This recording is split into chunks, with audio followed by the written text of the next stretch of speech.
اصول کافی یعنی الکافی جسے ہم کہتے ہیں، اگر اس کی اب پہلی جلد میں چلے جائیں وہاں پہ علم فقہ سیکھنے کی اہمیت کے اوپر بہت زیادہ احادیث موجود ہیں۔ چند ایک جو ہے وہ مومنین کی خدمت میں ہم پیش کرتے ہیں۔ سب سے پہلے ہے کہ ایک شخص ہے کہ جس کا نام بشیر ہے۔ چھٹے امام اس سے فرماتے ہیں کہ لا خیر فی من لا یتفقہ من اصحابنا یا بشیرو، کیا ہے بشیر، لا خیرہ، کوئی اچھائی نہیں ہے، کوئی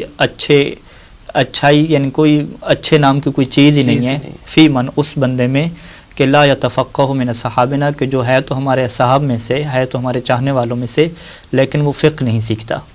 اگر اس نے فقہی احکام نہیں سیکھے، فقہ اس نے نہیں سیکھی، تو امام کی نگاہ میں لا خیرہ، اس بندے کے اندر کسی قسم کی کوئی اچھائی نہیں ہے۔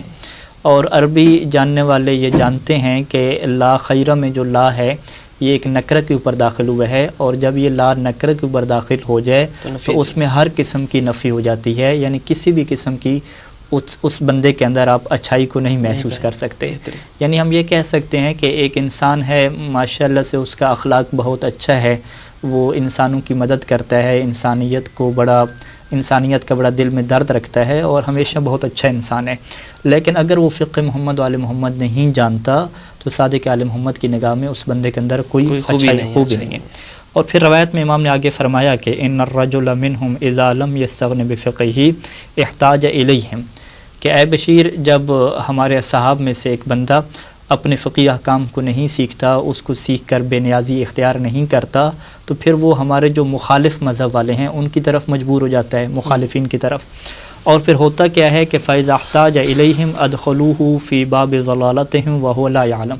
کہ وہ جو ہمارے مخالفین ہیں وہ اسے گمراہی کے باب میں لے جاتے ہیں، گمراہی کے گھر میں وہ داخل ہو جاتا ہے، اور اسے اس بات کا شعور اور علم تک نہیں ہو پاتا۔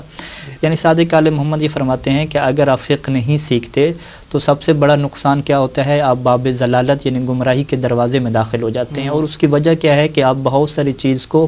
فقہ محمد و آل محمد سمجھنے لگ جاتے ہیں، حالانکہ وہ فقہ محمد و آل محمد کے جو خلاف مذہب والے ہیں یہ ان کی فقہ ہوتی ہے۔ جیسے ہمارے پاس یہ پایا بھی جاتا ہے کہ بعض افراد سمجھتی ہے کہ وضو میں پاؤں دھونا واجب ہے، جی بالکل، جبکہ یہ مستحب بھی نہیں ہے، ایسے ہی نا؟ بالکل، بہت ساری مثالیں میں اب یہ ہمارے یہاں تصور کہاں سے آیا کہ وضو میں پاؤں دھونے ہیں؟ ظاہری بات ہے یہ ہماری فقہ جعفری تو نہیں ہے، دیگر لوگوں کی فقہ ہے، وہاں سے تصور آیا۔ بہترین۔ اسی طریقے سے اور مثالیں لیں، قبرستان میں یہ خواتین کا جانا ممنوع ہے، بالکل، تو یہ تصور بھی وہاں سے موجود ہے۔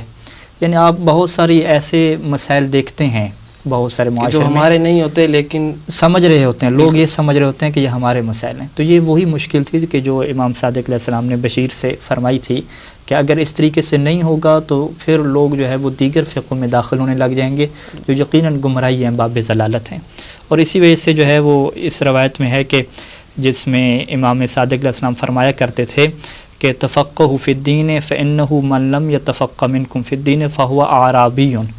کہ تم دین میں تفقہ حاصل کرو، علم فقہ حاصل کرو، دین کے قوانین کو سمجھو۔ کیونکہ جو بندہ دین نہیں سمجھتا، دینی احکام کا علم حاصل نہیں کرتا، فہو اعرابی، تو وہ بدو ہے،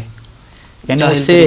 جاہل بھی نہیں کہا، جاہل سے جو بڑا تانا ہے بدو ہے، ورنہ جاہل ہم دیکھیں کہ انسان بہت ساری چیزوں سے جاہل ہوتا ہے، عالم کل تو کوئی بھی نہیں ہے۔ ہم لوگ بھی سائنس کی بہت ساری چیزیں، طب کی بہت ساری چیزیں، فقہ کی بہت جاہل ہیں۔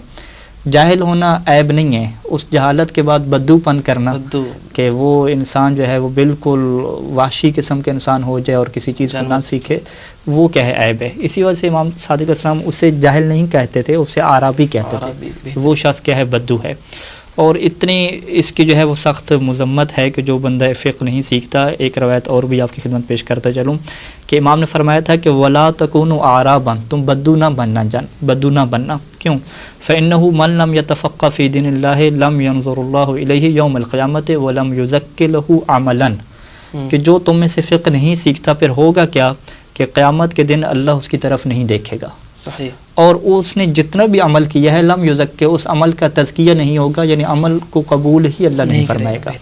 کیونکہ یہ عمل ایسے ہی کر رہا ہے، وہ اس کو کوئی فکر نہیں ہے کہ میرا یہ جو عمل ہے، میری وضو ہے، میری نماز ہے، میرا کاروبار ہے، میری تجارت ہے، میری بزنس ہے، میرے دیگر معاملات ہیں، اس نے نہیں دیکھا کہ یہ جو میرے معاملات ہیں کیا یہ محمد و آل محمد کے بتائی ہوئی فقہ اور اس قانون کے مطابق ہیں یا اس کے مطابق نہیں ہیں۔ تو یہی وجہ ہے کہ اللہ قیامت کے دن اس کے عمل کو قبول ہی نہیں کرے گا اور اس کی طرف دیکھے گا بھی نہیں۔ اور اسی وجہ سے ہے کہ چھٹے امام فرماتے تھے کہ اگر میں اپنے اصحاب میں سے، اپنے چاہنے والوں میں سے کسی ایک کو دیکھوں کہ جو فقہ حاصل نہیں کرتا، تو امام فرمایا کہ ضربت رؤوسہم بالسیاط حتی یتفقہوا، کہ میں یہ چاہتا ہوں کہ میرے اصحاب کو کوڑوں کے ذریعے سے ان کے سر پہ مارا جائے تاکہ وہ فقہ حاصل کریں، کیونکہ امام کی نگاہ میں یہ ہے کہ اگر میرے چاہنے والے فقہ حاصل نہیں کرتے تو قیامت کے دن پھر اللہ ان کی طرف نگاہ کرم بھی نہیں فرمائے گا اور ان کا کوئی عمل بھی قبول اللہ نہیں ہوگا۔